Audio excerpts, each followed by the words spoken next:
Hello, everyone. Welcome, and thank you for joining us for today's PENTalk. If you have any questions during the presentation, please submit them through the question box. We'll answer as many questions at the end as time allows, but if we don't get to your question today, we will follow up with you afterwards. Tomorrow, you will receive an email with a link to replay today's broadcast. So let's get started. Hosting today is Kate Blake, instructional designer and technology trainer at Pentegra.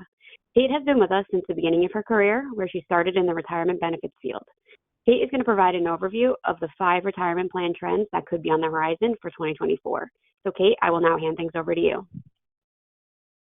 Great. Well, thank you so much, Lizzie, and thank you everybody for taking time out of your schedule to join us today. I know that we are approaching the end of January, and of course, we're heading into 2024 with new legislation on the horizon, a changing interest rate environment, demographic and technology changes in the workforce, and so much more. And when we meet with our clients and do our annual plan reviews, or when we are reviewing our own books of business, I think it's important that we're aware of these changing landscapes, because in a very crowded industry, it helps us differentiate ourselves and provide value to our clients. So I'd like to talk about some of the areas that I see on my radar and we see here at Pentegra as potential items to think about for 2024 and beyond. And now this is not, in a bad way. Some of these are great enhancements, again, new legislation that opens up new opportunities and makes things a little bit easier for plan sponsors. This is really just to round up those items and make sure that you're aware of what's coming down the pipeline so that we can share that news with our clients, our partners, and plan participants.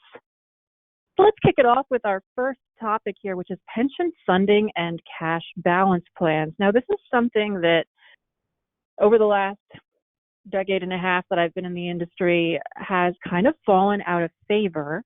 However, the picture may be changing a little bit. And the reason for that is because of the changing interest rate landscape.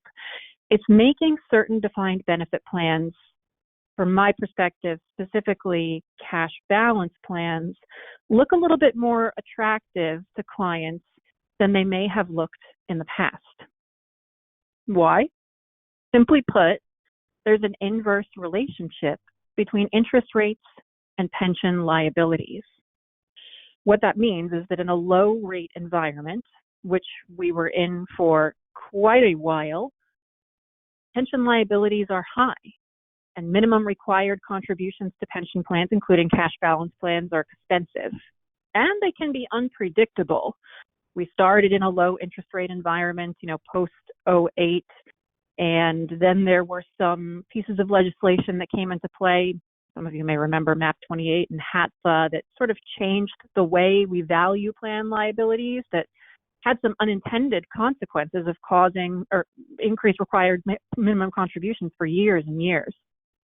Well, that picture is now changing now that we're in a higher interest rate environment. It's leading to lower pension liabilities, and in some cases, defined benefit plans, including cash balance plans, have no required minimum contribution at all. So what does this changing interest rate landscape mean for us as retirement plan practitioners in terms of our relationships and how we add value to those relationships? Well, like we said, it quote unquote costs less to maintain a DB plan now in this higher rate environment. So it's worth a discussion with our clients and partners. What does your retirement benefit package look like? Do you have maybe an old DB plan? What's the status of that old DB plan? Is there a desire to explore new DB plans? Maybe the answer to both of those questions is no, in which case carry on and move along. But maybe the answer to one or the other of those questions is yes. And if so, that could potentially open up again an avenue for you to add value. And some employers, we've seen this actually recently with IBM, are choosing to provide cash balance plans now to reopen an old plan as a strategic move to capitalize on this decrease in the quote-unquote cost of pension liabilities. Now, I don't think that everybody should be out there starting up new pension plans. This is certainly a strategic discussion. But the way I kind of see this going, depending on the relationship and the nature of the benefit package that an employer may offer, maybe this is an opportunity to help provide some plan termination consulting services for those old DB plans that are now, again, I keep putting less expensive in air quotes, now less expensive to terminate. Or maybe it's a good opportunity to offer consulting services around the idea of reopening an old plan, such as what IBM did. We don't want to terminate a frozen, overfunded plan because there are IRS excise taxes. So the move that IBM made, this kind of allows them to sort of burn off some of this overfunding, so to speak. So it's an interesting strategy. I also see cash balance plans very popular with smaller employers, maybe a solo employer looking to maximize contributions. Maybe they're in their 50s or 60s or nearing retirement, looking to really turbocharge those plans above and beyond the standard 401k limits. Cash balance plan is a great avenue for that. I also see these frequently with organizations such as law firms and other professional organizations of that nature for the purpose of retention. Those types of organizations typically want to cultivate long service employees, typically have a little bit more savvy when it comes to financial matters, and may be better able to understand and see the value in these types of plans.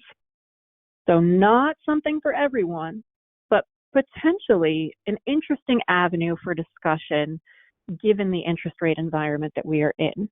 And if I had anybody in my book of business who either had an old plan or fit that demographic of somebody who might be suitable for a cash balance plan, those would definitely be discussions that I would be having.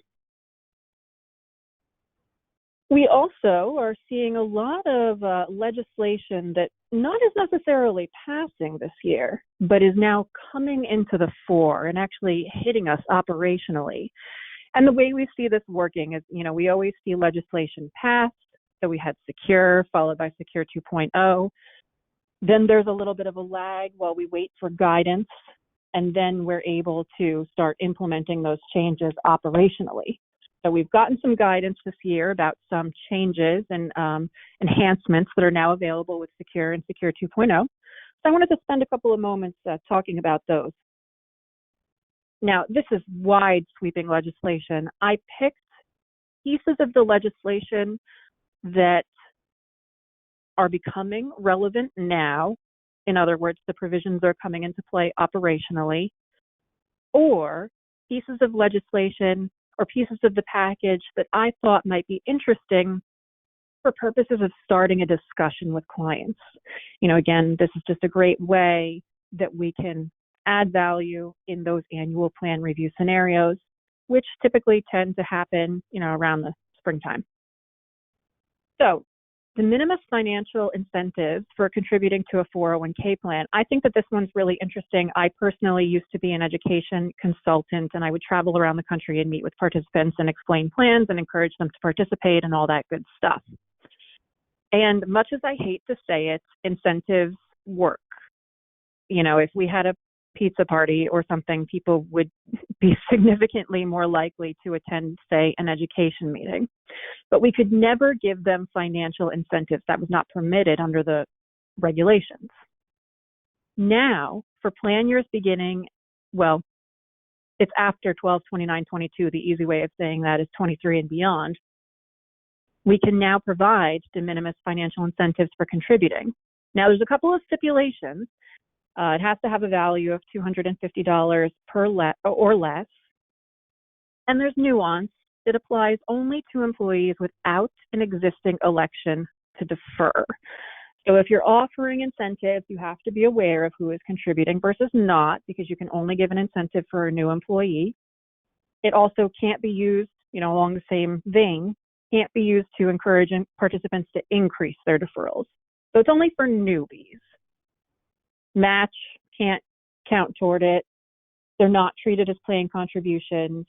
And from an HR payroll perspective, they are treated as taxable wages for the employee. So again, some nuance around this, but I think a lot of employees could potentially become plan participants if they were offered financial incentives, and this allows us an avenue to do that now. So it's worth exploring potentially with employers who may have lower than desired participation rates, especially if they happen to be employers, let's say, who are non-safe harbor defined contribution plans where highly compensated employees are getting refunds. I might explore this as an option to minimize those refunds by boosting the contribution rates of non-highly compensated through these financial incentives. Employer Roth contributions. So this one's really interesting. This also applies to contributions made after 12/29/22, so 23 and beyond. If you choose to implement this, this allows you to make employer contributions and have them be treated as Roth, so after tax. If you do this, employees have to have the ability to make or change this designation at least annually. The election must be made by the time the contribution is allocated, so you can't, retroactively say, just kidding, I want this to be Roth. And then again, just from a tax purpose, some of this stuff does have tax implications to participants because these are includable in gross income in the taxable year in which it is allocated. This is first a discussion that I would have with an employer, and then if an employer opts to do this, I would definitely pair this with employee education sessions just so that the employees are aware. We don't want anybody to have a surprise tax bill at year end. But of course, I think we all know that there are a lot of potential benefits to Roth contributions, especially for those younger workers in lower tax brackets. They have a long time to see that money grow and compound. So this also may be worth investigating with select clients in a book of business, I'll say. Mandatory automatic enrollment for new plans and a safe harbor for correcting missed deferrals. So new plans are now required to have automatic enrollment. If a plan is in existence, this does not apply. But if it is new, they're now going to be required to offer that. Now, there are some stipulations around that, but one thing that I did see that is sort of coming into the fore as well is a safe harbor for correcting missed deferrals for automatic enrollment arrangements. And this, to me, is great because I also used to be a retirement plan consultant, and I always encourage clients to implement auto enrollment. I think there's a lot of value in it, especially for getting in those younger workers. But I've seen so many issues where there have just been operational errors, unintended, people slip through the cracks, whatever the case may be. And previously it was, like jumping through hoops to correct those errors. But now the IRS has relaxed the rules on error correction. Excuse me, I went ahead one slide too early. Relaxed the rules around error correction so that there's now a safe harbor for correcting any errors. So this is important because, again, if you're starting up a new plan, auto enrollment's now going to be required, but you may not necessarily be familiar with it, especially if you're a client with a startup plan. This new safe harbor is key to allow you to correct those missed deferrals without having to do an EPGRS submission as you previously had to. Effective 1/1/24, another big one is long-term part-time employees. They may be required to be included for deferral purposes in certain DC-style plans, say your 401ks and things like that. I say may because the excluded classes can still exist. We can still implement eligibility requirements. Notwithstanding that, though, if I meet all the other requirements and I'm just a long-term part-time employee, again, I may have to come into the plan. Now, it's not for employer contributions. It's just for employee deferrals. So we don't have to give them a match or a non-elective if clients don't want to. But this is the first year now that these folks are potentially on our radar as new participants. So there is a potential action item here, and we circulated an email blast about this probably a couple of weeks ago, but it's worth reiterating with clients. If you haven't done so yet, clients should put together a list of currently excluded employees who worked 500 hours or more in 2021, 22, and 23. So if you have like 1,000-hour eligibility requirement for the plan, and these people may not have come into the plan by virtue of only working 600 hours, we now need to know who they are. So we're asking clients to send us that list because we may not have that information already. Clients don't always necessarily submit information about excluded employees to us on, say, the annual census data request. So we just want to make sure that nobody's getting left out. And then once we receive that list, we'll work with you and your respective clients to confirm which LTPT or long-term part-time employees would continue to be excluded or who should be given the opportunity to defer. Because this, like everything else, has some nuance around it. We don't expect clients to do the legwork to determine themselves who should be included. We will do that, but we do need the list of anybody who might have worked more than 500 hours. Again, this is not for employer contribution perspective, and LTPT employees are not required to be included in non-discrimination testing, so it won't impact any HCE deferral opportunities or anything like that. This is just simply under the umbrella of opening up retirement plan access to a broader audience, which is really the whole purpose of Secure and Secure 2.0. Just one final topic on the long-term part-times, on the note of vesting. They earn 1 year of vesting service for each 12 months or calendar year where they work at least 500 hours. It excludes periods prior to 1/1/2021. Now, you may be thinking, but Kate, you said you don't have to give them an employer contribution. What does vesting matter if it's just their money? Maybe they bump up their hours in the future and start getting employer contributions. We would need to then go back and calculate their vesting. So just better to do it all now and just be aware of what the regs are now so that we don't run into any issues later. One final topic on this, which is amendment deadlines. The amendment deadline for the Secure Act is not until 12/31/2026. This is actually a little bit later than the standard, a lot later than the standard amendment deadline. It's actually been pushed out, I want to say twice now, by the IRS. But in the meantime, I wanted to mention this because plans need to be in operational compliance with all mandatory and any desired voluntary provisions. In other words, you have to follow the long-term part-time rules. Everybody has to follow those rules now, even in the absence of an amendment. If, for example, a client wanted to implement employer Roth contributions, I mentioned a minute ago, employees have to have the ability to make or change that designation at least annually. Well, we may not have an amendment for that right now, but you still need to offer them the opportunity and be consistent and non-discriminatory in the way you implement the provisions. So with that said, I do want to go to topic 3, which is somewhat related: proactive document maintenance.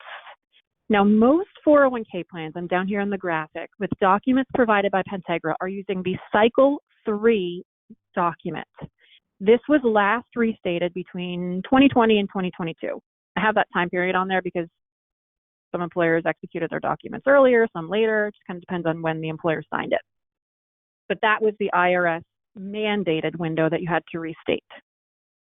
Now, I was client-facing back when we did that restatement, and we got a lot of questions about why weren't certain amendments included in the restatement. So, for example, if a client restated in 2022, I had this happen to me. They said, why isn't CARES included? Remember the CARES Act from 2020? They said, why isn't it included in this? And the answer is because there's sort of a lag as to when things are included in the document. And you may be saying, Kate, we did the restatement between 2020 and 2022. That's water under the bridge. What does it matter now? And I just sense the questions are going to come in a few years again when we do cycle 4. So I kind of wanted to lay out the landscape now so that we can be, again, proactive with our clients and explain to them exactly how this works before it turns into a fire drill. We did the cycle 3. We're on the cycle 3 document now.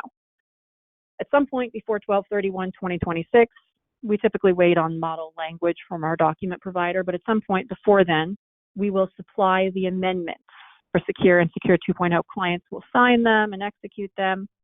And then we're going to do the IRS Cycle 4 restatement, likely between 2026 and 2028. But I suspect, now this has not been released by the IRS yet, but I suspect there's probably going to be a similar lag where Secure is probably going to be an amendment tacked onto the next document rather than built into it. So I think it's an important thing to know the amendment deadlines for Secure and Secure 2.0 because clients ask all the time, and understand how that works in the flow of, where we are in terms of restatements. And with that said, I think that having that conversation lends itself to, a broader discussion about the plan document. And that's kind of why I organized these topics the way I did, because so much of this stuff is interrelated. And I think that all this together makes a really good and robust discussion that brings in a lot of current events, legislative considerations, best practices and plan document, and just a lot of things that really make for a good value-add discussion with clients. When you're letting them know of that time frame and the amendment deadlines, we could have a conversation with them then. Would you or a client you work with like to add a voluntary Secure Act provision? Again, maybe the employer Roth contributions are something that people are interested in adding. When we have an annual plan document discussion, that's a great time to address those topics, especially, again, given that our amendment deadline is not until 2026. So we want to make sure that employers aren't just willy-nilly implementing voluntary provisions on their own. We want to get in front of it, make sure they know what's mandatory, what's voluntary, and see if they want to implement anything voluntary. It's also an opportunity just to review the overall document. Are there any other changes that would bring it current with best practices? I always like to bundle plan changes together, just thinking again back to my time as an education specialist. I'll never forget I had a client they changed vesting one year, then they changed loans the next year, then they changed the match the year after that. And employees' heads were just absolutely spinning. I think had they made all 3 of those changes together at once, it would have been a better outcome for employees. And I think that these types of discussions and sort of leading questions like I have up here can help facilitate that. So changing demographics at work come into play too. Gen Z is on the scene. We can see, boomers are retiring. Here's our millennials here in pink and our Gen X in yellow. And then we have orange down here. Here comes Gen Z in the workforce just about to overtake boomers. And this is another reason why that plan document discussion is just so critical and ties all these pieces together. It ties the legislative bit together. It ties the cash balance discussion together. It ties the best practices and plan provisions discussion together, because is your plan really suitable for these changing workplace demographics? And I think for a lot of us, we think, well, yeah, we already know this. But I'm not so sure. I have a couple of interesting statistics I want to share with you all from the 2024 Plan Sponsor Benchmarking Report. I put a couple of ideas up here. Is the vesting schedule attractive to young talent? Are eligibility waiting periods short? Are you using auto enrollment? And the answers from this survey are interesting. In terms of vesting, 29.6% of employers have an immediate vesting schedule. These are 2024 stats. But almost 30% of employers have a 5 or more year vesting schedule. So like 5, 6, 7 years, that's a long time for people who are new to the workforce.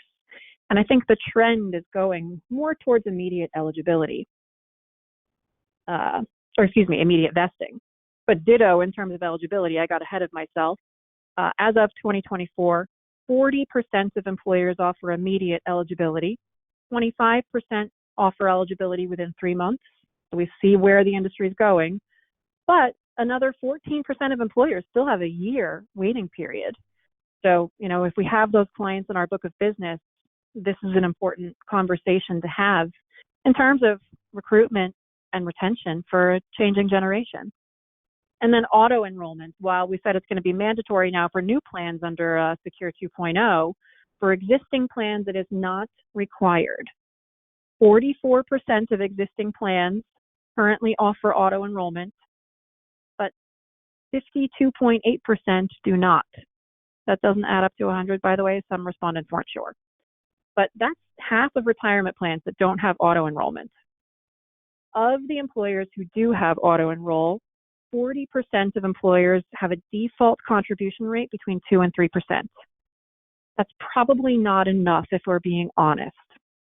But again, if we look at where the industry is going, 20% of employers have a contribution rate between 5 and 6%, which is probably closer to getting us where we need to be.